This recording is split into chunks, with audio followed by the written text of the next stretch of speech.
aqui no Cinema Beer Club e hoje o filme mais aguardado, eu acho, por muita gente de 2016, sucesso ainda no mês de janeiro no Festival de Sundance nos Estados Unidos, O Nascimento de uma Nação, dirigido, roteirizado, estrelado, produzido pelo Nate Park, um ator ainda pouco famoso. Ele tem apenas papéis de segundo escalão nos filmes que ele fez, mas agora ele lançou mão desse filme que vocês devem estar pensando, né? O Nascimento de uma Nação, já não existe um filme com esse nome? Sim, existe. É considerado um dos grandes clássicos da história do cinema mundial, um filme de 1915, dirigido por D.W. Griffith, um filme que fala da briga de duas famílias, da rivalidade de duas famílias em plena Guerra da Secessão, a Guerra Civil Norte-Americana, uma família do Sul, uma família do Norte, e um filme que, ao mesmo tempo que trouxe uma série de inovações para o cinema da época, é considerado um marco, uma grande produção, é um filme extremamente racista, entre outras coisas por usar atores brancos pintados de negros, ou, por exemplo, enaltecer a criação da Ku Klux Klan, grupo racista que existe até hoje nos Estados Unidos. O que fez Nate Park, o nosso homem aqui por trás desse novo filme? Ele subverteu a história. Ele, nada mais que ele contou o outro lado da história.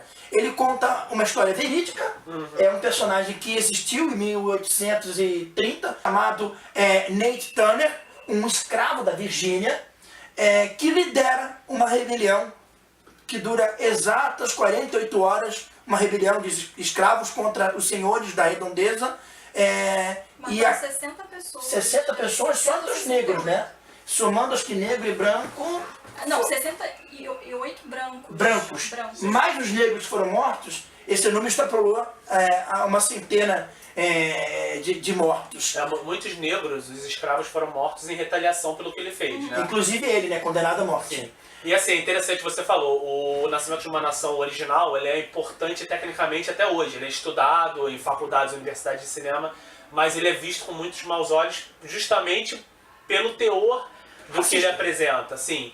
E uma das coisas, um dos grandes chamarizes do filme do Nate Parker foi justamente subverter esse tema. Ele pegou o título do filme e usou para outro propósito. Isso eu acho que já chamou a atenção da maioria dos cinéfilos e dos críticos de cinema. A forma como ele usou o título do filme para um outro significado, né? É a grande sacada. Sim. Eu acho que é muito válido dizer também a importância do Nate Parker na produção, né? Porque ele é o diretor, ele é o produtor, ele é roteirista, ele é o ator principal. O filme é ele, né? O filme tem uma importância muito grande. E o que você falou, ele não é um ator de grande relevância até o momento. Esse é o grande pulo dele, né? O grande pulo na carreira dele. É inegável agora que ele vai ter uma relevância muito maior para Hollywood, para a história do cinema. Eu digo assim, mesmo que a carreira dele não vá para frente agora, eu acho que ele já deixou a marca dele. Sim. Eu acho que ele conseguiu marcar o nome, deixar o nome dele em 2016. Esse vai ser um dos filmes mais lembrados, mais comentados do ano. E ele já cimentou o nome dele, ele pode não fazer mais nada aqui pra frente, já cimentou o nome dele. E é bastante ousado para um ator iniciante, né? Sim, pegar essa responsabilidade num projeto tão icônico, né? Ele teve muita coragem nesse sentido. Sim. Ele mostra, inclusive, a escravidão de uma forma que eu nunca tinha visto antes. Que ele mostra um lado de uma rebelião de escravos. Sim, eu não vi muitos filmes... Uma branca ali pra se compadecer da dor dele. E ajudar, né? Compadecer e ajudar. Ser o herói. Ou então, pelo menos, ajudar de alguma forma, né? No caminho do sofrimento daqueles escravos, como foi o 12 Anos de Escravidão, como foi outros filmes, o outro filme que a gente vai falar daqui a pouco, que é o Estado de Liberdade, que mostra o lado de alguns brancos que não eram tão favoráveis à escravidão, né? Existiam pessoas boas, né? E nesse filme ele até mostra personagens brancos que são relativamente bons, mas ficam mais próximos do que eu acho que verdadeiramente era numa situação dessas. Eles eram bons até a página 2, até aquela situação estar favorecendo ao ideal deles. Algumas pessoas classificaram O Nascimento de uma Nação do Nate Park como um filme maniqueísta. E eu acho que é justamente o contrário, ele é um filme realista. Sim.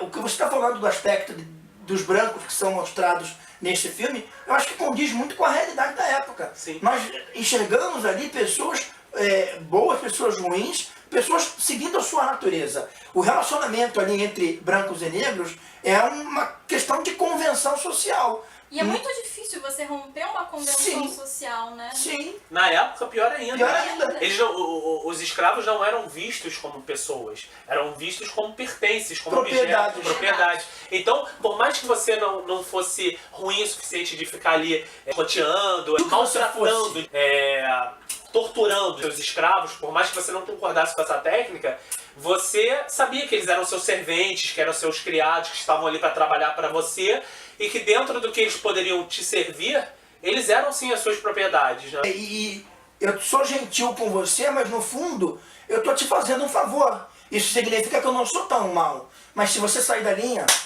E é importante, né, o respaldo da religião sobre isso. Perfeito. Né? Você usar da doutrina, da religião, para conseguir justificar alguns atos que são notoriamente cruéis. Um dos temas do filme é a religião também, porque o Nate Parker, ele começa a ser, o Nate Turner, aliás, ele começa a ser um missionário, um religioso, um pastor. Porque ele aprendeu a ler lendo a Bíblia.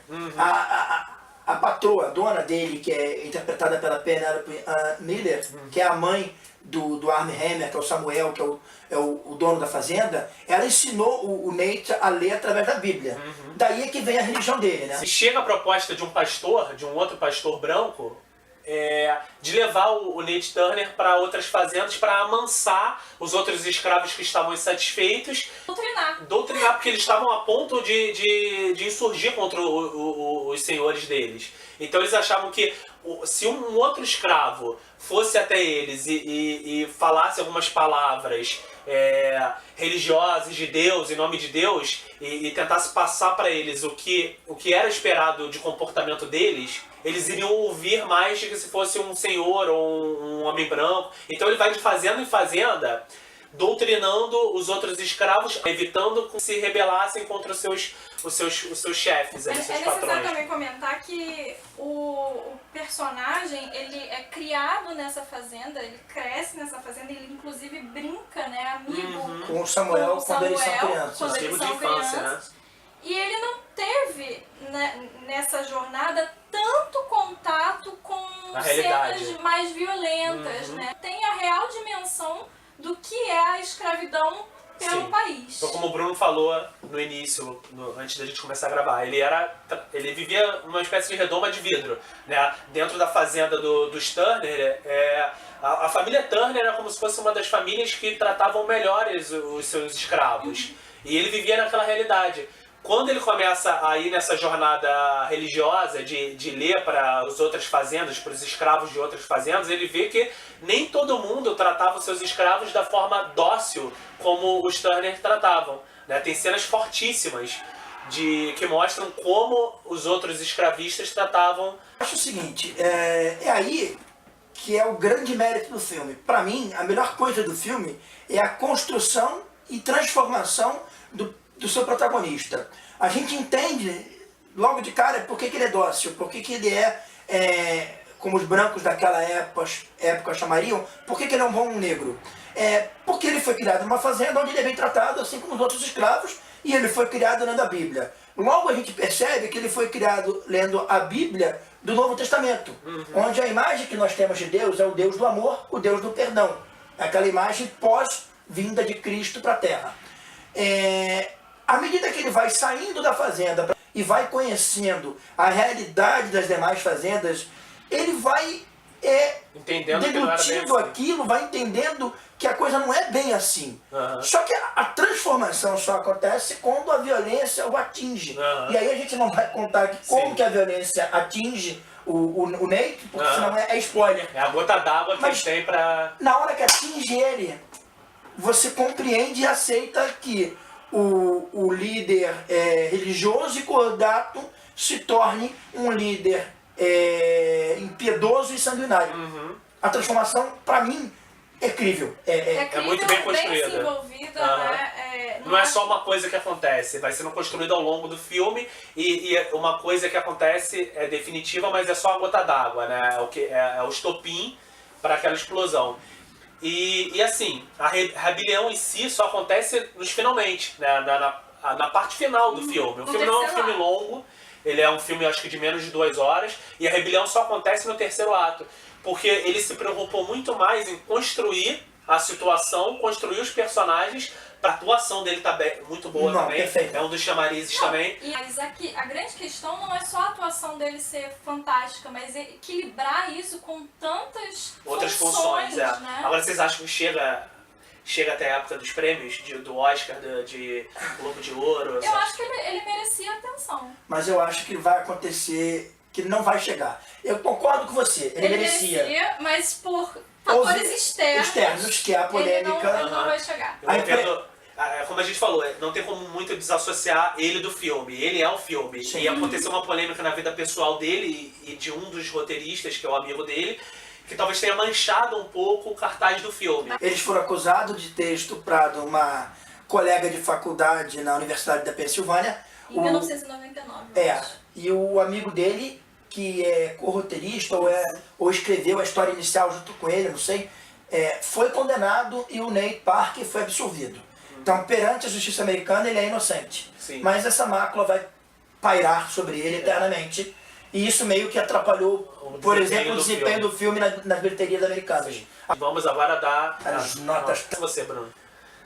Não vou nem pensar muito, eu vou dar 10. 10 canecas de cerveja para o nascimento de uma nação, de Nate Parker. Também de Nate Turner. Também de Nate Turner. É uma carta de amor a Nate Turner. Eu achei um filmaço, me chocou em muitos momentos. Star Park está de parabéns, porque assumir tudo que ele assumiu, sendo um novato, sendo um principiante ainda. Acho que esse filme merecia chegar com força total no Oscar.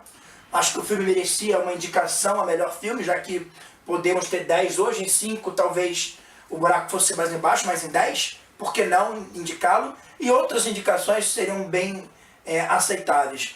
10 cervejas. Agora vamos para nossa convidada de hoje, Júlia. Eu vou dar 9, porque em determinados momentos do filme eu senti falta... Ele tem uma questão lúdica com a pregação, né, das visões que ele tem, e eu achei que em certos momentos aquilo ficou um pouco mais vago, foi sendo esquecido até o terceiro ato. Sim. E aí eu acho que merece 9, mas é um excelente filme, concordo com tudo que você disse. Segui o mesmo caminho do Bruno, vou dar nota 10. Aleluia! É a segunda vez que acontece isso aqui no programa. Eu achei um filme corajoso acima de tudo, né? Essa abordagem, como eu disse, é um filme de escravidão como eu nunca tinha visto antes. É um filme diferente, na minha opinião. Existem muitos relatos, muitos documentos sobre o Nate Turner na história. 10 canecas de cerveja, tá? Nascimento de uma Nação. Nosso e-mail vai descer aqui na tela, que é cinemabeerclub@gmail.com. Mande dúvidas, sugestões, perguntas. Digam se você já assistiu o filme já entrou em cartaz nos cinemas. Se vocês estão animados para verem, se as críticas vão estar aqui na descrição do vídeo, os links para nossas 3 críticas. Leiam também e até a próxima.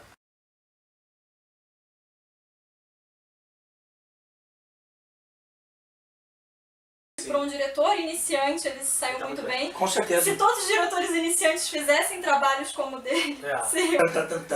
Quem vai ser o primeiro a começar? Começa.